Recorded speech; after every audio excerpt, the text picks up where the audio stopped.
नमस्कार दोस्तों, आपका अपने YouTube चैनल जी के स्टडी पॉइंट में आपका स्वागत है। अगर आप यूपीटी, जीटी, पीजीटी इतिहास विषय की तैयारी फ्री में करना चाहते हैं तो आप मेरे चैनल को ज़रूर से ज़रूर सब्सक्राइब करें, क्योंकि आपको मेरे चैनल के द्वारा यूपीटी, जीटी, पीजीटी इतिहास विषय की तैयारी फ्री में वह भी सिलेबस के अनुसार चैप्टर वाइज करवाई जाएगी। तो चलिए आज की इस वीडियो को शुरू करते हैं। पहला प्रश्न देखते हैं, जलालुद्दीन फिरोज खिलजी के बाद दिल्ली का सुल्तान कौन बना था? जो इसका सही उत्तर है वह है अलाउद्दीन खिलजी। अलाउद्दीन खिलजी जो जलालुद्दीन फिरोज खिलजी का भतीजा और दामाद था, उसने जलालुद्दीन फिरोज खिलजी की हत्या सन 1296 ईस्वी में कड़ा मानिकपुर इलाहाबाद में कर दी और स्वयं दिल्ली का सुल्तान बन गया। अगला प्रश्न देखते हैं, अलाउद्दीन खिलजी दिल्ली का सुल्तान किस सन में बना था? जिसका सही उत्तर है वह 1296 ईस्वी में। अगला प्रश्न देखते हैं, अलाउद्दीन खिलजी का राज्याभिषेक कहाँ पर हुआ था? जिसका सही उत्तर है वह लाल महल। दिल्ली में बलबन के लाल महल में अलाउद्दीन खिलजी का राज्याभिषेक हुआ था। अगला प्रश्न देखते हैं, अलाउद्दीन खिलजी के पिता का क्या नाम था? जिसका सही उत्तर है वह शहाबुद्दीन खिलजी। अलाउद्दीन खिलजी के पिता का नाम शहाबुद्दीन खिलजी था, जो जलालुद्दीन फिरोज खिलजी का भाई था। अगला प्रश्न देखते हैं, अलाउद्दीन खिलजी के बचपन का क्या नाम था? जिसका सही उत्तर है वह अली गुरसास्प। अलाउद्दीन खिलजी के बचपन का नाम अली गुरसास्प था। अगला प्रश्न देखते हैं, किस शासक को विश्व का सुल्तान, युग का विजेता और जनता का चरवाहा कहा गया है? जो इसका सही उत्तर है वह है अलाउद्दीन खिलजी।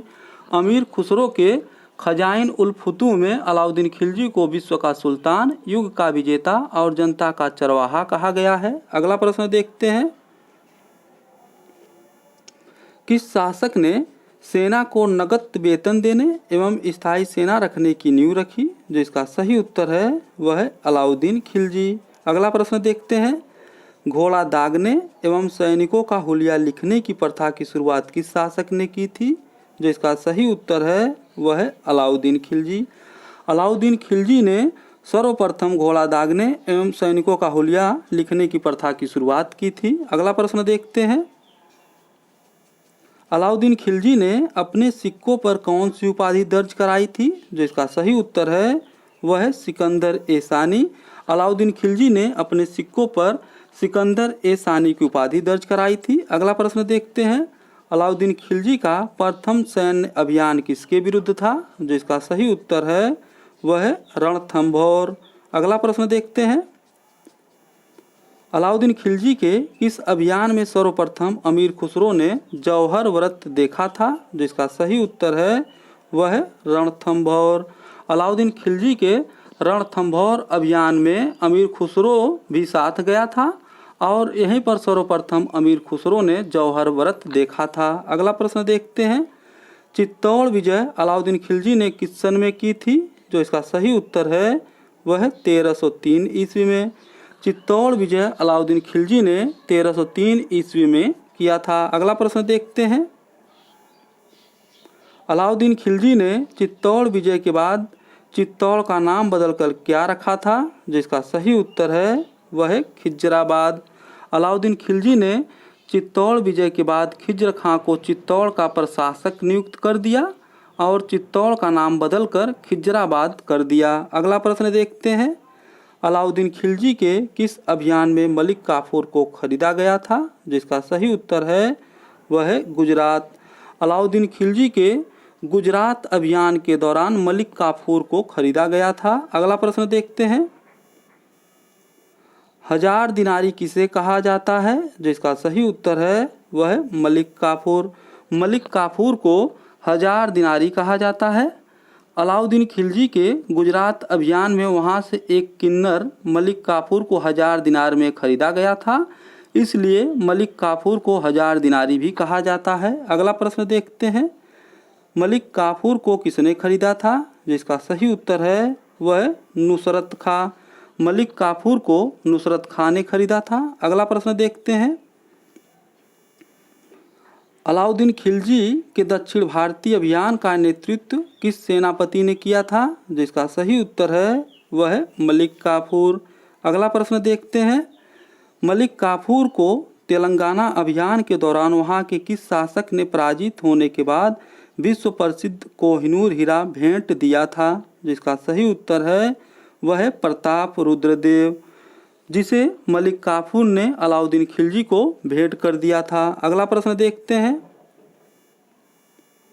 अलाउद्दीन खिलजी ने देवगिरी विजय 1306 ईस्वी में की थी। उस समय इसका शासक कौन था? जो इसका सही उत्तर है वह है रामचंद्र देव। अगला प्रश्न देखते हैं। भारत में सर्वप्रथम बाजार नियंत्रण प्रणाली को किसने लागू किया था? जिसका सही उत्तर है वह है अलाउद्दीन खिलजी। भारत में सर्वप्रथम बाजार नियंत्रण प्रणाली की शुरुआत अलाउद्दीन खिलजी ने की थी। अगला प्रश्न देखते हैं। सीरी का किला का निर्माण किसने करवाया था? जिसका सही उत्तर है वह है अलाउद्दीन खिलजी। अगला प्रश्न देखते हैं। हजार खम्बा महल का निर्माण किसने करवाया था? जिसका सही उत्तर है वह है अलाउद्दीन खिलजी। हजार खम्बा महल का निर्माण अलाउद्दीन खिलजी ने करवाया था। अगला प्रश्न देखते हैं। अलाई दरवाजा का निर्माण किसने करवाया था? जो इसका सही उत्तर है वह है अलाउद्दीन खिलजी। अलाई दरवाजा का निर्माण अलाउद्दीन खिलजी ने करवाया था। अगला प्रश्न देखते हैं। किस दरवाजा को इस्लामी वास्तुकला का रत्न कहा जाता है? जिसका सही उत्तर है वह है अलाई दरवाजा। अलाई दरवाजा को इस्लामी वास्तुकला का रत्न कहा जाता है। अगला प्रश्न देखते हैं। अलाउद्दीन खिलजी ने माबर अभियान हेतु मलिक काफूर को किस वर्ष भेजा था? जिसका सही उत्तर है वह 1311 ईस्वी में। अगला प्रश्न देखते हैं। किस शासक ने स्वयं को सिकंदर ए सानी की उपाधि से विभूषित किया था? जिसका सही उत्तर है वह है अलाउद्दीन खिलजी।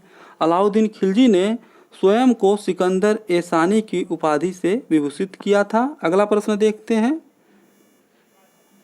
अलाउद्दीन खिलजी की मृत्यु किस सन में हुआ था? जिसका सही उत्तर है वह 1316 ईस्वी में।